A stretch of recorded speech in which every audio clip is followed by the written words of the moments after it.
Bienvenue dans cet espace audio dédié à la pleine lune en Verseau du 22 août 2021 à 14 h heure de Paris, midi, temps universel. Cette pleine lune est en droite ligne du tournant de la nouvelle lune du 8 août. Je reviens un moment sur cette nouvelle lune, n'ayant pas pu effectuer l'analyse de celle-ci en temps et en heure. Outre les éléments que j'ai déjà mentionnés dans l'espace audio sur Mercure en transit en Vierge, je souhaite souligner l'importance de cette nouvelle lune en Lion qui nous parle de la noble expression de soi dans la consolidation des valeurs existentielles qui nous animent. Le fait qu'Uranus ne forme plus qu'un carré très relâché en ce moment à Saturne soulage la tension que nous avons expérimentée depuis le début de l'année. Ce sera le cas pendant environ 3 mois, et ce répit ne manquera pas d'apporter un certain bienfait dans la conjoncture générale actuelle. En parallèle, le fait qu'Uranus ait formé un carré étroit à la nouvelle lune exige de nous compréhension, action et changement. Ainsi, cette fenêtre de répit avec Saturne est l'occasion d'accompagner cette impulsion nouvelle et incite à en profiter pour opérer des changements majeurs dans nos existences. Il s'agit d'une opportunité également portée par les transits actuels des planètes rapides. Je vous encourage pour plus de détails à vous reporter aux derniers espaces audio dédiés à Mercure, Vénus et Mars. Dernier élément relatif à la nouvelle lune du 8 août, pour Paris, les maisons 12 et 1 étaient liées, ce qui évoque pour moi une fin de cycle, et donc le début d'un nouveau, avec une invitation au noble dépassement de soi dans l'épreuve.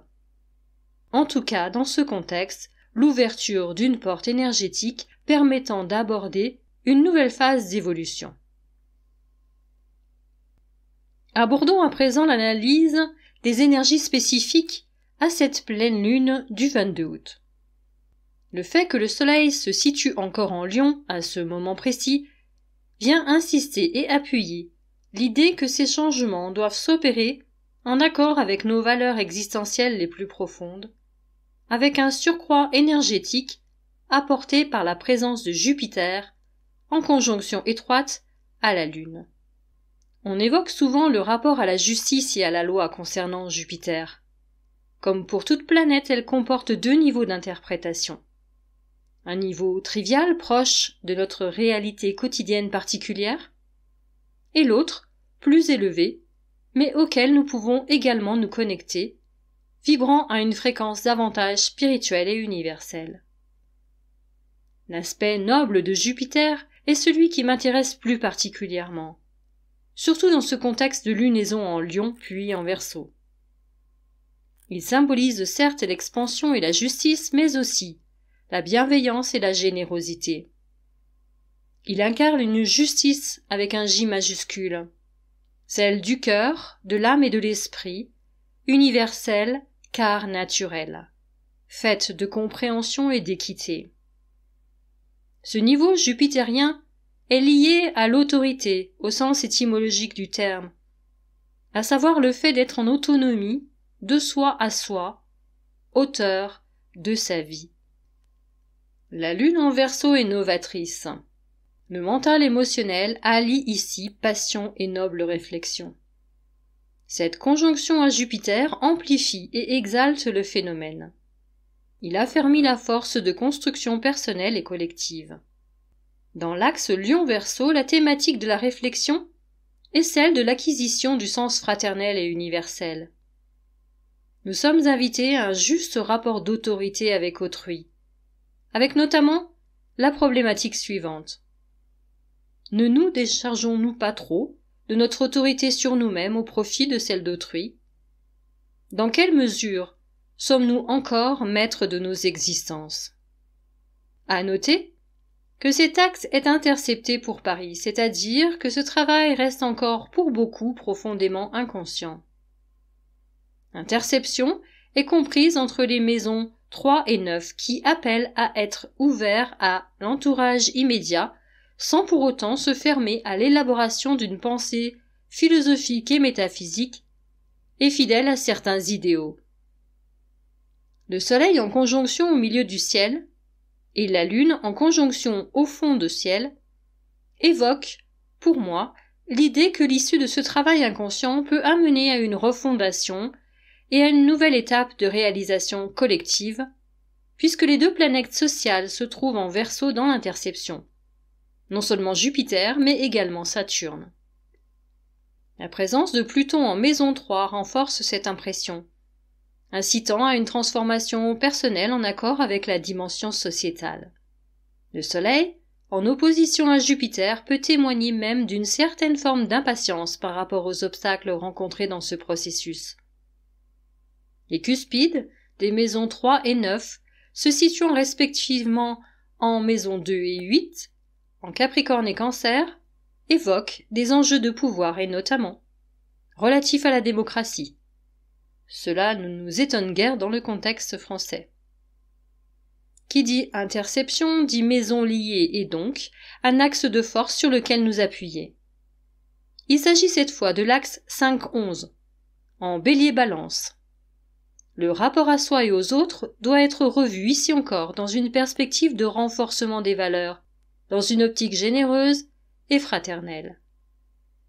Les maisons 11 et 12 d'une part, 5 et 6 d'autre part étant liées, cela évoque de nouveau pour les premières une fin de cycle et le début d'un nouveau, fondé sur une revisitation de notre rapport à la fraternité, ainsi que sur l'élaboration de projets collectifs, et pour les secondes, une conception du quotidien et du soin refondée sur le don créatif de soi, dans la générosité et le lien aux valeurs existentielles fondamentales. La présence de Vénus en conjonction à Vesta toutes deux, en opposition à Chiron dans cet axe, viennent appuyer et confirmer ces thématiques. Je vous renvoie pour davantage de précision aux espaces audio dédiés à Vénus et Vesta en Balance. Un enseignement sage peut être construit et cultivé qui allie la recherche créative d'harmonie et de bien-être, au sens profond de la santé, dans la bienveillance et le dévouement à soi et aux autres. Cet aspect créatif ressort dans plusieurs autres aspects de cette pleine lune. Outre dans la conjonction porteuse Lune-Jupiter, elle se fait jour au travers du trigone Vénus-Saturne, qui potentiellement l'inscrit dans l'intelligence prudente et le temps, mais également dans le triple biquintile de ce jour. Le biquintile symbolise la créativité interpersonnelle. Son aspect triple est assez exceptionnel pour être mentionné. Il concerne Mars et Saturne, Pluton et le milieu de ciel, ainsi que le Soleil et Pluton. Le premier résonne avec le trigone Vénus-Saturne mentionné précédemment, lui conférant une dynamique particulière et porteuse. Le second et le troisième exercent leur action transformatrice directement sur la pleine lune, décuplant ainsi leur effet miroir sur la lune. À noter que le semi-sextile de cette dernière à Pluton souligne une harmonisation naissante de ces énergies. Ici encore, la présence de Jupiter dans l'encadrement apparaît de très bon augure. Dernier aspect essentiel de cette pleine lune, la conjonction Mars-Mercure en Vierge en maison 10. Outre les éléments déjà mentionnés dans les espaces audio dédiés au transit en Vierge de ces deux planètes, il convient de souligner qu'elles évoquent ensemble l'alliance de la réflexion et de l'action. Le trigone qu'elles forment à Uranus est particulièrement porteur. Cet aspect ne peut qu'intensifier l'aspiration au changement et à la liberté, ainsi que son expression pleine et entière dans les échanges et la communication. En effet, Uranus est stationnaire depuis le 19 août et passe en rétrogradation en ce jour même de pleine lune, ce qui accentue encore son impact. Vous pouvez le remarquer sur la carte, désormais 5 planètes majeures sont en rétrogradation et elles recommenceront leur marche directe pour la plupart en octobre, ce qui sera un rendez-vous important à ne pas manquer. Outre le double trigone formé par Mars-Mercure avec Uranus, un autre trigone est celui de Mercure à Pluton. Il vient encore renforcer l'ensemble en lui conférant un vigoureux caractère transformateur. Il s'agit en quelque sorte d'une autoroute énergétique, à 3 voire 4 voies si l'on consent à lui associer le trigone Vénus-Saturne. Dans cette synergie sont en effet disposées en aspect très harmonieux les 3 planètes personnelles, ainsi que Saturne, Uranus et Pluton, dont les 2 dernières sont les octaves supérieures respectivement de Mercure et Mars. Cela ne peut, selon moi, que donner encore davantage de puissance à ces aspects. Petit bémol éventuel. La conjonction Mars-Mercure se trouve en opposition à la conjonction Neptune-Pallas. Cette configuration peut augurer des pensées confuses, à forte charge émotionnelle, et des mises en œuvre à caractère utopique voire anarchique.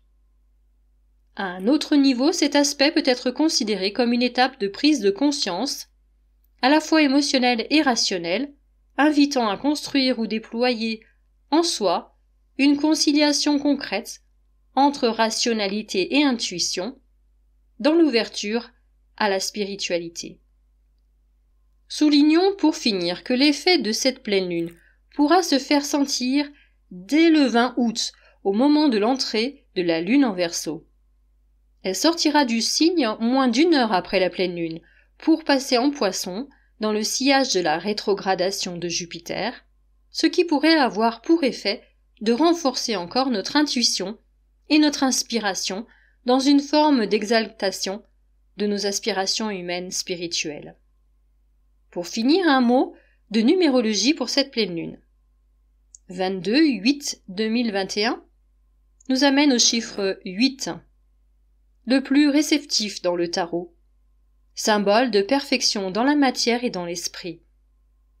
L'arcane majeur correspondant est la justice, image de l'archétype maternel qui fait régner la loi, universel et sage, inspiré par la spiritualité.